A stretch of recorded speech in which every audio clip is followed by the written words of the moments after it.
अस्सलाम वालेकुम।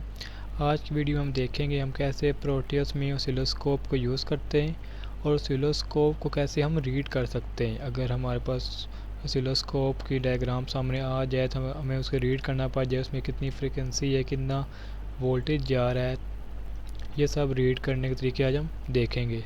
सबसे पहले हम न्यू प्रोजेक्ट क्लिक करेंगे।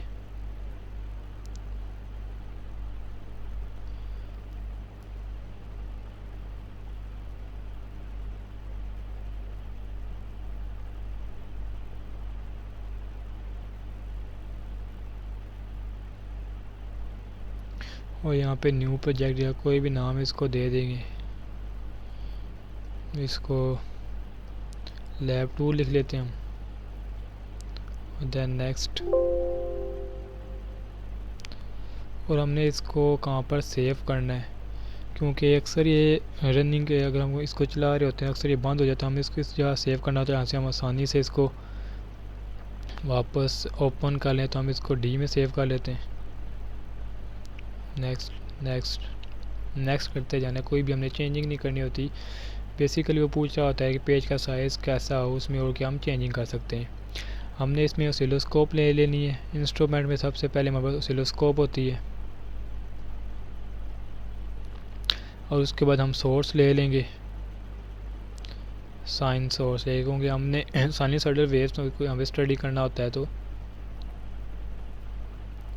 यहाँ पर ऑसिलोस्कोप में हमारे पास 4 चैनल होते हैं, ए बी सी डी। ये देख सकते हैं आप, ए बी सी डी। इसमें से हमने जिसको भी रीड करना हो हम उसके साथ इसको कनेक्ट कर सकते हैं। अगर हमने एक से ज़्यादा को रीड करना हो तो तब हम एक और सोर्स ले लेंगे, उसको बी सी या डी किसी के साथ भी कनेक्ट कर सकते हैं।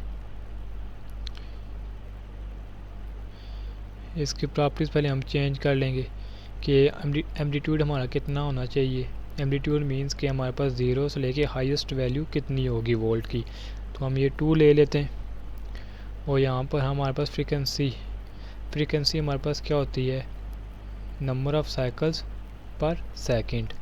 यहाँ पे हमारे पास पीरियड भी है, साइकिल भी है। हम फ्रीक्वेंसी लेते हैं, हम 1 किलोहर्ट्ज़ फ्रीक्वेंसी ले लेते हैं। अब हम इसको स्टार्ट कर देते हैं। जब हम इसको स्टार्ट करेंगे तो हमारे पास एक स्क्रीन आ जाएगी जहाँ पर इसके सारे के सारे सिग्नल्स के बारे में होगा। हमने इसको ए के साथ कनेक्ट किया था तो इसलिए हमारे पास ए पे यहाँ पे ये सिग्नल आ रहा है, बाकी सारे के सारे कांस्टेंट आ रहे हैं। अब हमने यहाँ से रीड कैसे करना होता है। बेसिकली यहाँ पे हमारे पास 2 चीज़ें दी जाती हैं। हर चैनल के नीचे एक आपको ये वैल्यू नज़र आ रही होंगी, ये हमारे पास वोल्टेज होता है। ये कौन सा वोल्टेज होता है, ये वोल्टेज होता है इस डायग्राम का। हम आप वोल्टेज चेंज करें, देखें सिग्नल यहाँ पर चेंज हो रहा है। और यहाँ पे हमारे पास ये जो सर्कल होता है यानी वैल्यूज़ दी जाती हैं, ये हमारे पास टाइम पीरियड का होता है। बेसिकली हमारे पास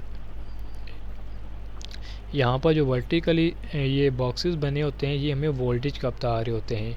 हर बॉक्स की वैल्यू हम यहाँ से सेट कर लेते हैं, ये कि हमारे पास एक बॉक्स की कितनी वैल्यू होगी। और हमारे पास टाइम पीरियड किस तरह होता है, टाइम पीरियड हमारे पास ये हॉरिजॉन्टल में होता है कि एक बॉक्स की वैल्यू कितनी होगी।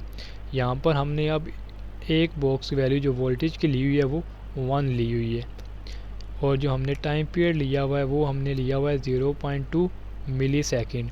यानी कि अगर हम इसको वर्टिकली देखेंगे तो एक बॉक्स की वैल्यू हमारे पास 1 वोल्ट होगी, और अगर हम इसको हॉरिजॉन्टली देखेंगे तो एक बॉक्स की वैल्यू हमारे पास 0.2 मिली सेकेंड होगी। अब हमारे पास यहाँ पे 2 तरह के वोल्टेज होते हैं, पीक टू पीक वोल्टेज और voltage peak. Peak to peak voltage हमारे पास क्या होता है, पीक टू पीक वोल्टेज हमारे पास ये होता है कि एक पीक से दूसरी पीक तक, यानी कि एक हाईएस्ट पीक से दूसरी लोएस्ट पीक तक जो हमारे पास वोल्टेज होता है वो कितना होता है। और वी पीक हमारे पास ये वोल्टेज पीक हमारे पास ये होता है कि इसके सेंटर से, यानी इसके यहाँ से स्टार्ट से हमने हाईएस्ट पॉइंट तक हमारे पास जो वोल्टेज होगा वो हमारे पास पीक होगा। अब हम यहाँ पे काउंट कर लेते हैं। मैंने यहाँ पे सेट किया हुआ है कि एक बॉक्स की वैल्यू 1 वोल्ट होती है। तो हम देख लेते हैं कि पीक से पीक तक हमारे पास कितना वोल्ट है, 1 2 3 4, क्योंकि ये 4 बॉक्सेस में कंप्लीट 1 पीक से सेकंड पीक आ रही है। तो ये हमारे पास कितना है, 4 वोल्ट। और अगर हमने यहाँ पे अब टाइम पीरियड मालूम करना हो तो हम देखेंगे कि एक कंप्लीट साइकिल यानी कि जहाँ से ये साइकिल शुरू हो रहा है और जाके ख़त्म हो रहा है, यानी कि एक कंप्लीट साइकिल जहाँ पे ये ख़त्म, जहाँ से शुरू हो रहा है जहाँ पे ख़त्म हो रहा है, ये कितने टाइम ले रहा है। तो हमने यहाँ पे कितनी वैल्यू सेट की हुई है 0.2। तो हम यहाँ बॉक्सेस काउंट कर लेते हैं 1 2 3 4 5, यानी कि हमारे पास 5 बॉक्सेस में एक साइकिल कंप्लीट हो रहा है। और यहाँ पे हमने वैल्यू कितनी सेट की है, एक बॉक्स की 0.2 मिली सेकेंड। अब हम 0.2 को जब हम 5 से मल्टीप्लाई करेंगे तो हमारे पास आएगा 1 मिली सेकेंड। अब हमारे पास टाइम पीरियड का फार्मूला क्या होता है, time period is equal to 1 over f, यानी कि 1 आवर फ्रीक्वेंसी हो जाता है हमारे पास। तो यहाँ पे हमारे पास एफ़ की कितनी वैल्यू यहाँ पे आ रही है हमारे पास, नहीं यहाँ पे हमारे पास यानी कि इसका reciprocal F is equal 1/t होता है। तो यहाँ पे हमारे पास टी आ रहा है 1 मिली सेकेंड, 1 ओवर 1 मिली सेकेंड। तो मिली होता है 10⁻³ जब हम इसको डिवाइड करेंगे तो यहाँ पे डिवाइड में -3 है, जो ऊपर जाएगा तो +3 किलो में चेंज हो जाएगा। तो हमारे पास फ्रीक्वेंसी आ जाएगी 1 किलो हर्ट्ज़।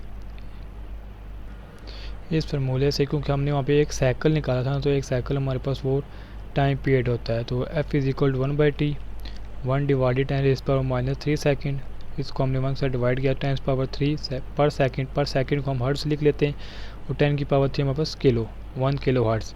यानी कि अगर हमारे पास कोई भी वैल्यू अगर वो दे देते हैं लेकिन हमें वो पता नहीं होती है, सिंपल इस ग्राफ से अगर हमने वो वैल्यू मालूम करनी हो तो हम मालूम कर सकते हैं कि इसमें हमारे पास कितने वोल्ट आ रहे हैं, कितना इसका टाइम पीरियड है, कितने इसका फ्रीक्वेंसी है। सिंपल हम सिर्फ एक ग्राफ से सारे का सारा मालूम कर सकते हैं। ये तो था हमारे पास अगर सिर्फ और सिर्फ एक हमारे पास सोर्स और कनेक्ट हो एक के साथ। अगर एक से ज़्यादा हो तो तब हम क्या करेंगे, स्टॉप किया, एक और साइन फंक्शन ले लिया साइनसॉइडल, और इसको हमने कनेक्ट कर दिया सी के साथ, चले कनेक्ट कर दिए थे, ये हो गया। और इसकी हम ज़्यादा प्रॉपर्टीज़ कर लेते 4 वोल्ट 4 एम्पलीट्यूड करते हैं। 4 एम्पलीट्यूड का क्या मीन्स होता है, वी वोल्टेज पीक होता है ये हमारे पास, ये पीक टू पीक वैल्यू नहीं होता। और फ्रीक्वेंसी हम 2 किलो हर्ट्ज़ कर लेते हैं।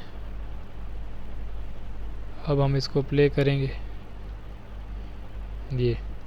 अब अगर हमने इसके वोल्टेज की वैल्यू मालूम करनी हो तो हम एक बॉक्स को 1 वोल्ट हमने कर लिया, तो हमने पीक टू पीक इसकी वैल्यू देखनी हो तो हमारे पास 1 2 3 4 5 6 7 8, इसकी पीक से पीक वैल्यू हमारे पास 8 वोल्ट होगी। और अगर हमने इसकी वोल्टेज पीक निकालनी हो तो हम 2 से डिवाइड करेंगे तो 4 आ जाएगा आंसर हमारे पास।